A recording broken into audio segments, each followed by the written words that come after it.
All right. So we have a viewer who came in, dropped this game, Cyanide GD. Let's take a look at it. There's a very specific endgame theme, and we're going to have to do a little workshopping on how to get this down to a T. All right. So we have E4, E5, Knight F3, and F6. This is already not good. Yeah, I did do a YouTube intro. I posted a YouTube video today just of like old game reviews. I don't know. I want to do something with my Twitch VODs. But say hi in the chat. F6. A wise grandmaster once said, never play F6. Reason being is this diagonal becomes super weak, direct access to the king. And in fact, you have you played D4, which is still a good move, but you have a pretty deadly move right here. And because this diagonal is so weak, do you think you could maybe come up with the move here that we can play? This is something you should write down in your notebook. F6 is incredibly weakening in most cases, especially with the king in the center. And you can actually capitalize on it pretty deviously. There's a big baller double exclamation point move. I don't know if they would give you a brilliant, but at least like you'd at least get one exclam. Do you see the move that I'm looking for here for white? We're on move 3 and we're already looking for a tactic. I'll show you. Knight takes e5. Knight takes e5 is playable here. If f takes e5, queen h5 check. And then there's this classic tactic with g6, queen takes e5. If queen e7, then we take the rook in the corner. Queen takes. King d1 is actually probably the best move. Control the c2 pawn. And yeah, we're up at an exchange here in like 2 pawns. If king e7, queen takes e5 check, king f7, and I don't even know. Bishop c4 check. Like, this is just massacre. d5, bishop takes d5. King g6, and then I think you can figure out the rest from here. But normally having your king on the 3rd rank from the back on move 7 is not fundamental chess principles. Knight e5 is the move that we're looking for here. If you see f6, the sacrifice on e5 is pivotal. The f7 square is so crucial for black, and this should be automatic. But anyways, d4 is still really good, but this diagonal is going to be something that you're going to be able to capitalize on probably in a few different moments in this opening. Let's see how you did it. So he's got like this kind of weird triangle setup. It doesn't really work on the king side just because these light squares are literally so tangible. You can definitely get your pieces there. d5 kind of closes them off and gives him the ability to close down the center. You really, in positions like this, because he played 1, 2, 3 pawn moves. Yeah, pyramid. He's literally get bro into Egypt. That was so bad. d5 is just shutting it all down, right? You're just getting it all. Nah, I wouldn't even go d takes e. I would just develop your pieces. If he takes this and allows you to put your knight in the center, you're golden here. This is like dream come true, right? We got the octopus. That's what I'm going to call it, the octopus. You got the big squid in the middle, dude. 8-armed tentacle monster about to pull you underwater. We welcome e takes d4 with open arms here. So just developing and also taking advantage of these light squares. This f7 square is so crucial. Like, as soon as this opens up, there should be like an immediate alarm in your brain that like is just vibrating, going off, telling you we need to put a queen or something here on f7 and just absolutely demolish our opponent. So let's go from here. So you played d5 and you shut down the center, and now your knight can no longer come to d4. You're still better, but normally in positions like this, especially when they make these weaknesses, we want to have the potential to open up the center and attack if we want to. All right. Bishop g4. Bishop c4 is okay. And also, now that you've played this d5 move, this bishop is just straight up staring at these nuts, bro. Like, you're not attacking f7. You're attacking the butt of this pawn. You're staring into your own forehead. Like, what is this? C6, so now he's allowing you to kind of open it up. D takes C6 is an option and allows your bishop to go through. He does get to develop with tempo, but I don't even know. Just the developing move, knight C3 is perfect. I think that that's the best move in this position because you can always take on C6, right? You don't have to do it right away. It would be even better if he committed to knight D7 and then you took it so that he couldn't take back with knight development. And he plays B5. Yeah, keep the tension. You can keep the... It's normally good to keep the pawn tension. Yeah, if this bishop comes to G4, you can always play H3, and especially with this weak king, you can play H3 and even go to G4. Especially if you have this bishop on C4, like you'll be controlling the F7 square. So I'm going to show you that here. So if we play like bishop C4 and he plays bishop G4, you can play H3, bishop H5, G4. And now if the bishop goes to F7, well, this king is now uncastleable here. And you can just immediately split open the center. You can even take here because this pawn is pinned here. The king has stepped away from its defending square on D8. So he'd be forced to go like bishop G6. And then look at this position. You have 1, 2, 3 pieces developed. You have all these pawns that are going to storm the king and absolutely tickle him mercilessly. No diddy. And you just have a great position. If he ever takes on D4, this is wonderful for you. Your position is phenomenal here. Okay, you can bring this bishop out, queen D2, long castle, and just push your pawns directly to the king. So anyways, let's go back here. So this is the rundown here. I'll say it for our newer viewers. Here we can take the F7 square away. If he does move there and the king moves out, then you have this nice pin as well on the queen.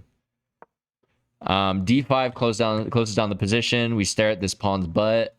Not really doing too much. It's good that you left the tension here and you brought the knight out. Move the bishop back to B3, of course, for not blundering pieces. And now he takes. And what did you take back with? You took back with the knight.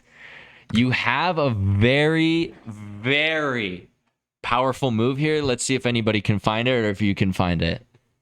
And it has to do, again, with this long diagonal and this F7 square. Bishop takes is better, but it's not the best. Bishop takes accomplishes what? Yeah, Hith Sisodia got it in the TikTok chat. Very, very good. So queen takes D5 is the best move because it accomplishes the threat on A8, but also we're threatening checkmate on H7.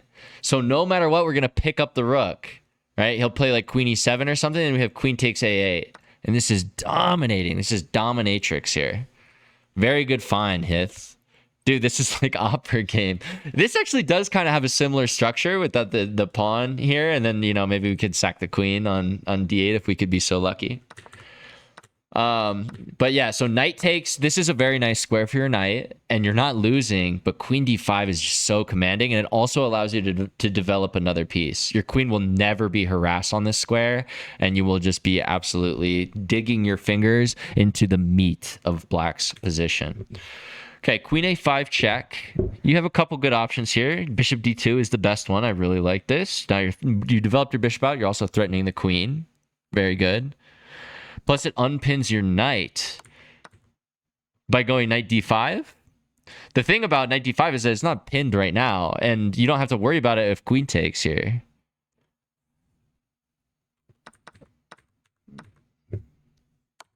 So here, queen d2 takes. Queen takes, unpins my f knight. Okay. Oh, yeah, it does. Good. Yeah, because he's got to deal with this. But even still, like right now, the knight is not really concerned. Like if you waste a move to take this knight at some separate points, you may be able to just checkmate him for it. Yeah, good call out. Okay, here, bishop d2, bishop takes f3, queen takes f3, very good. Now you just got to castle and complete your development. You have a lot of different attacking options here. Short castle is fine. I would maybe prefer... I don't know. Maybe something attacking this pawn, like if we played queen d3. here, trying to move our queen over. It'd be really nice if we could play queen h5, but he actually does have g6 in that position. But part of me also just even wants to play long castle. Maybe this is, oh, it's inaccurate. I don't know. I want to get my king safe and put the rook over, but maybe it's just not good to have my king on this side of the position when that's where we're trying to open it up. But short castle is not bad. Okay, this is good foundational chess. You have a great position. You have your king safe. Let's keep going. Knight c6. He's developing. c4, trying to chip away at the position. I imagine maybe you could even play a4 just because c4 does, again, kind of make your bishop stare.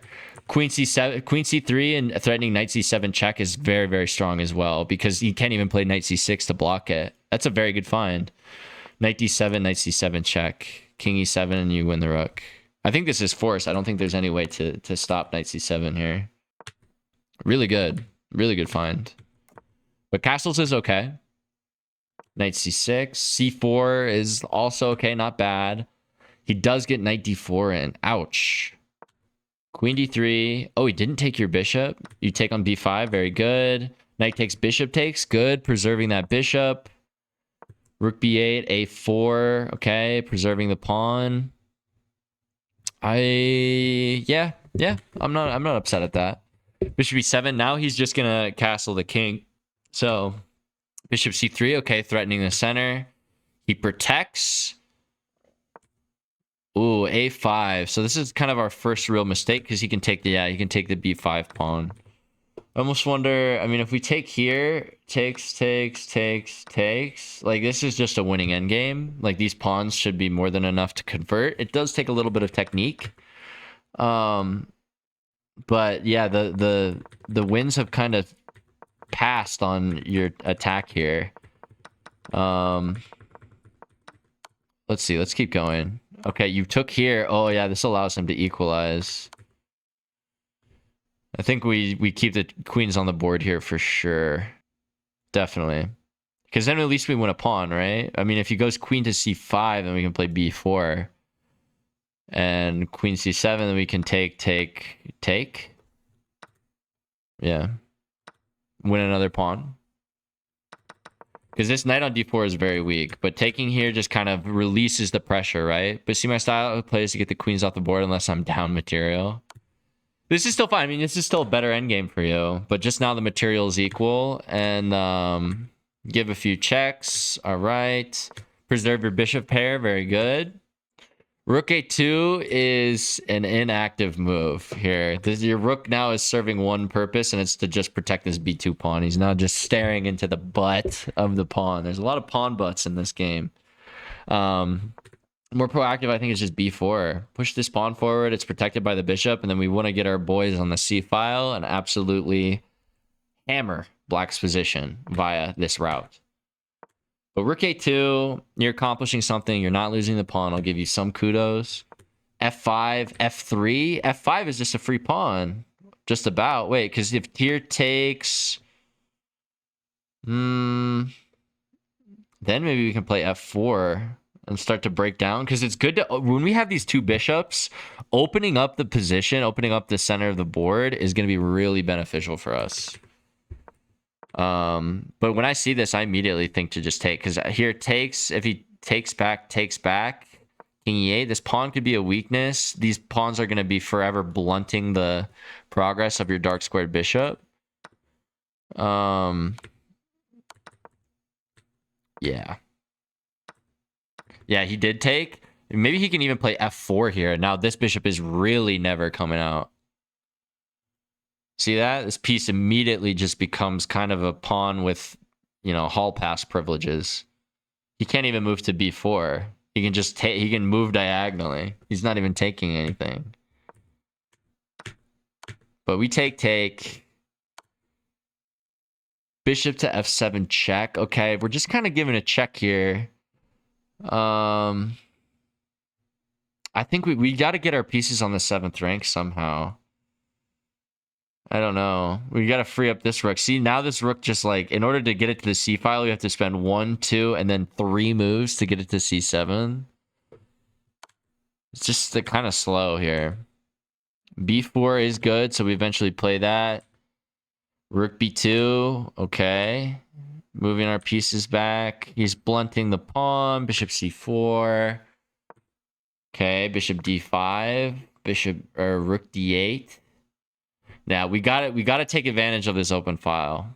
Rooks have smiles on open files. Either rook c1 or rook c2 here, and then we're gonna try and hopefully plant something on c7 after we demolish the knight.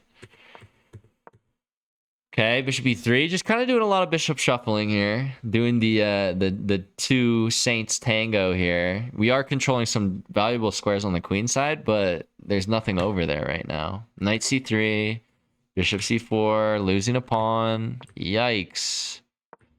Is this best?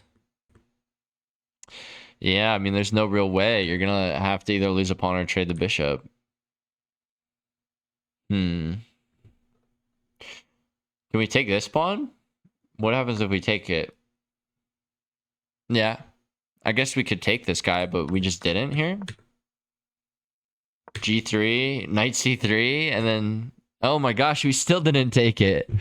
Ah! Yeah, dude, I need a soundboard.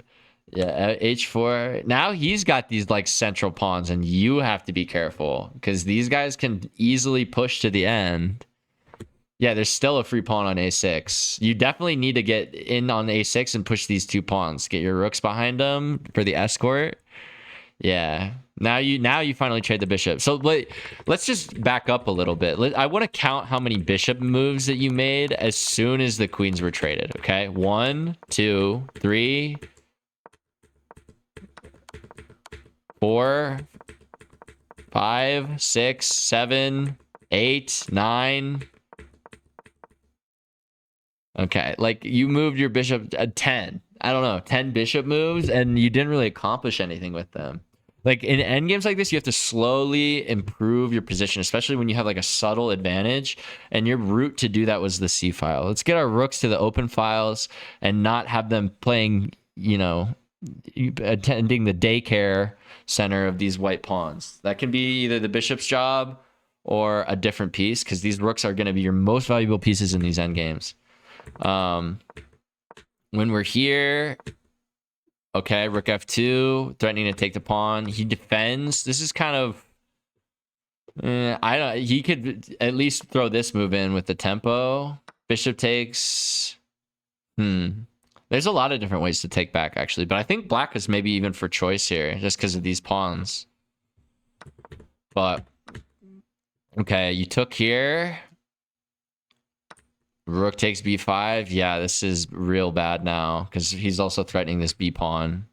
You protect it. Ooh. There's a nasty tactic here. Can you find the tactic for black? I'll even switch the board around. Oh, this move is disgusting. There's a nasty tactic here for black. I will say the name of the person who finds it 10 times fast if they say it. Bishop d4 is illegal, but that's a very good idea. So the bishop right now is pinned, but you do have eyes on this diagonal. Disgusting move for black here. Who can find it? Who can find it? Ah, okay, that's fine. Brilliant. I think we'll get the double X clam for this move. It's best. It didn't get a double X clam, but rook takes g5. Beautiful. H takes g5, bishop d4. And we're happy. We're happy to go into this endgame. This is just a complete win for black. We'll be able to push these pawns. Oh, wait. Does this lose? Oh, it draws. Because if he gets the pawn here, then we can't do anything about it. That's so real. We have to go king d7 to stop this pawn. And now if we go b6, we go a takes b5. You did have the correct idea. We just had to free up the ability for black to do that. But that's a very difficult move to see. I don't even know. Okay, king e7, takes. Rook back to f1, so we're saying screw it. Takes. And now, yeah, these two central pawns are going to become black's greatest assets. King e7, rook f4. We got to get our king into the fray here. Oh, that's a mistake. That allows us to just take off. Whoa! You didn't take it? Ooh. We had to take on e4 here. Ooh. He can pin you, but this is fine. This should just be a draw. I mean, we don't even have to go there. King f3 is fine. If he goes back, we can go king a4. Or, excuse me, rook a4. If he takes... I think we're winning this endgame. We definitely are. That's what the eval bar is saying. Because we have these outside pass pawns. We'll be able to win.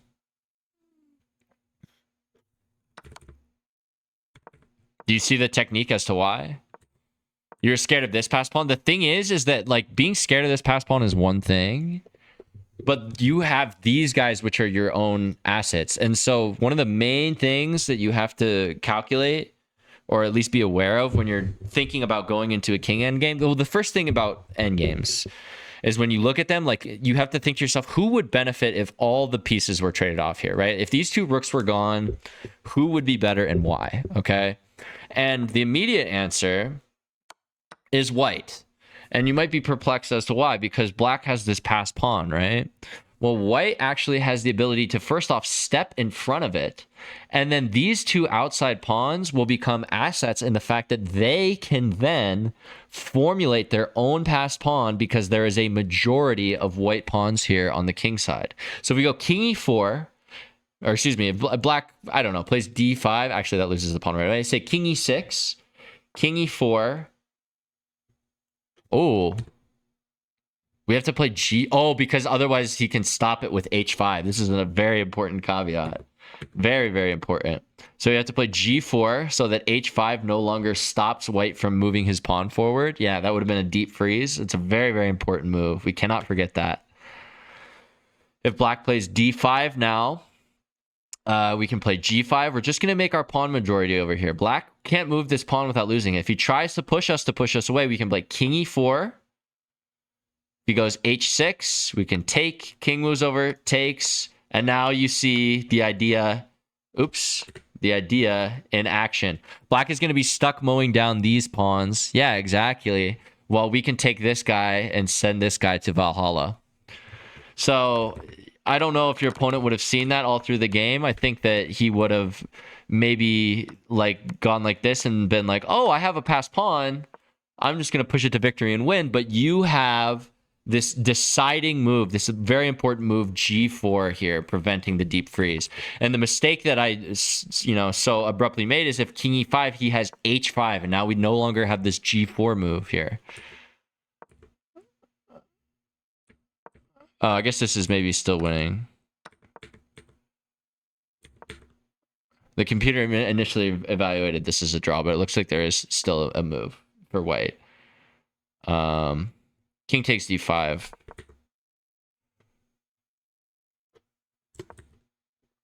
King e6. Oh, is this the line? Yeah, now if we play king e4, he can play h5.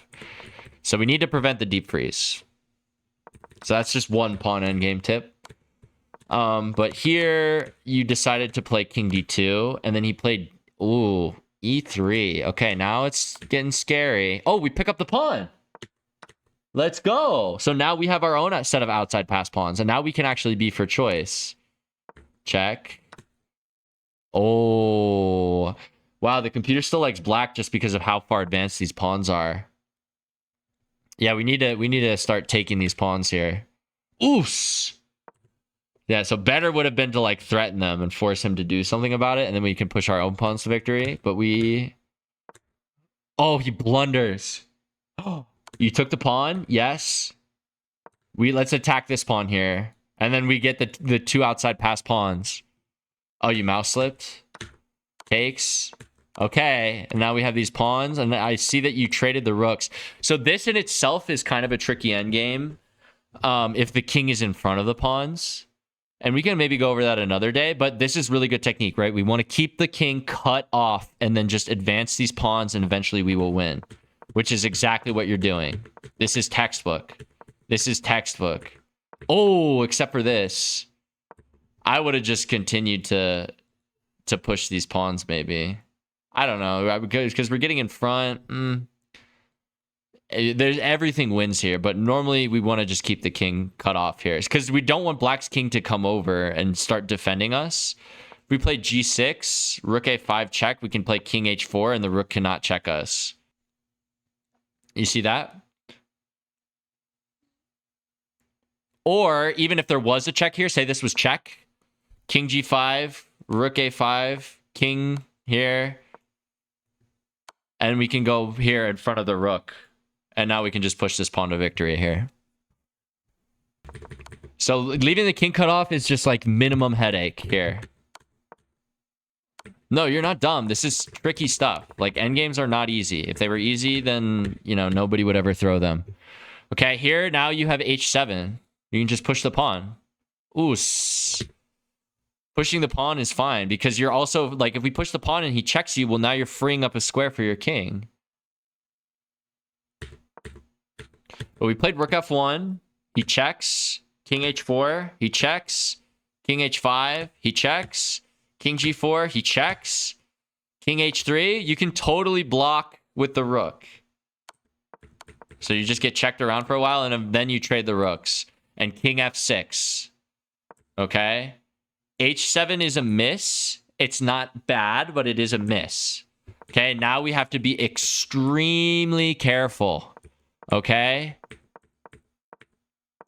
And you avoided the stalemate. Very good. So this is the tricky thing that gets people in these positions is the stalemate threat, right? If we go king f6, the game is a draw.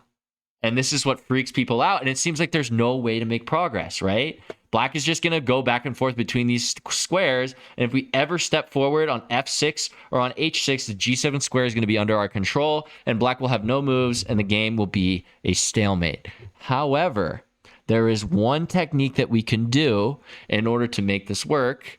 And it revolves around the behavior of the pawn on the 6th rank with the king. Yes, we will.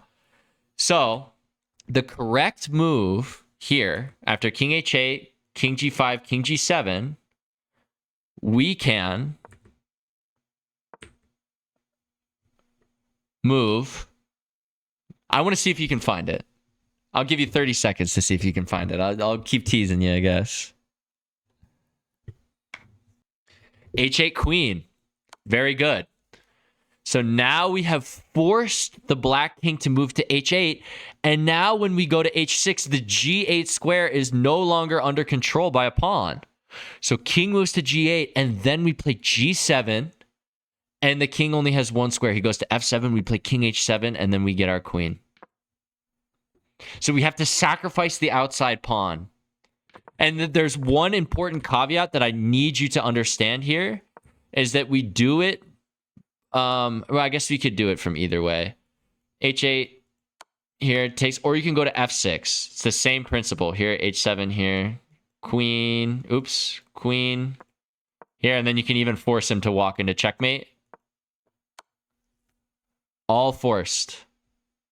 So you need to sacrifice the outside pawn with your king behind the pawn behind it, and then move to the outside, and you will be able to put this pawn into onto g8 in order to get victory. Shihan, what's up, bro? Popping up in the TikTok, I see, bro. Multi-platform. Yeah, queen h8 is the key here. Super, super, super crazy, kind of a difficult move to see. King takes, and then we can go king f6 and push our pawn to victory here. But other than that, that was it was a lengthy game. We talked about keeping the pressure in the beginning. We talked about the weaknesses of f6, especially this diagonal. We talked about how on move 3, you could sacrifice your knight.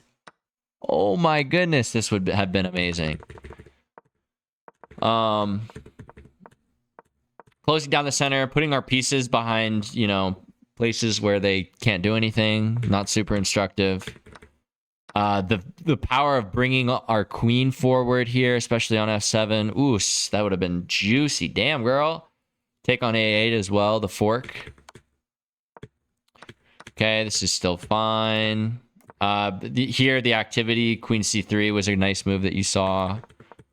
And then when we reached this position and we were much better here, trading down, like we could have traded off the queens off of our own volition. You said it's your style to trade the queens off if you're not down material. Well, here you're up material and you're literally given an invitation to do so, and then a direct target to hit on d4 right afterward. And then here trading the queens kind of just like released all the pressure. Bishop c4 would have been a little bit nicer, and then we could have taken on d4. Because now he got his knight out of there, and then you made 10 bishop moves, and you didn't slowly improve your position, and you allowed your opponent to break through, and now he has his own advantage. These pawns are going to come home to roost, and then we managed to suss out the rook endgame. We talked about trading into a pawn endgame here, and the benefit of these two outside pass pawns, and how this is a win for white, so you should not have been afraid of this. And then just some technique issues here with these two outside passers.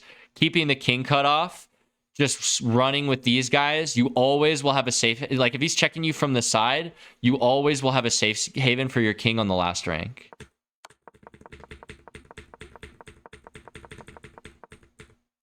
Yo, Shihan, thank you for the follow. Liam Shihan. That's my boy right there. Miss you in the Twitch chat, bro. Let me know if you ever want to go over a game. I think this was a great instructive example. And thank you guys for tuning in. I think that you did go though. Now you learned a lot. Yeah, this endgame is really, really tricky. An even more tricky. Is it better if I'm live on Twitch or TikTok? Both. Nah, I'm just kidding. Probably Twitch though, I would say. I like having average Twitch viewers, I think is better. And it sends me up, like when people click on chess for chess channels, it like boosts me up. And it's good to have like active Twitch chat. All right, but that was that game. Thank you for watching, everybody. That was amazing.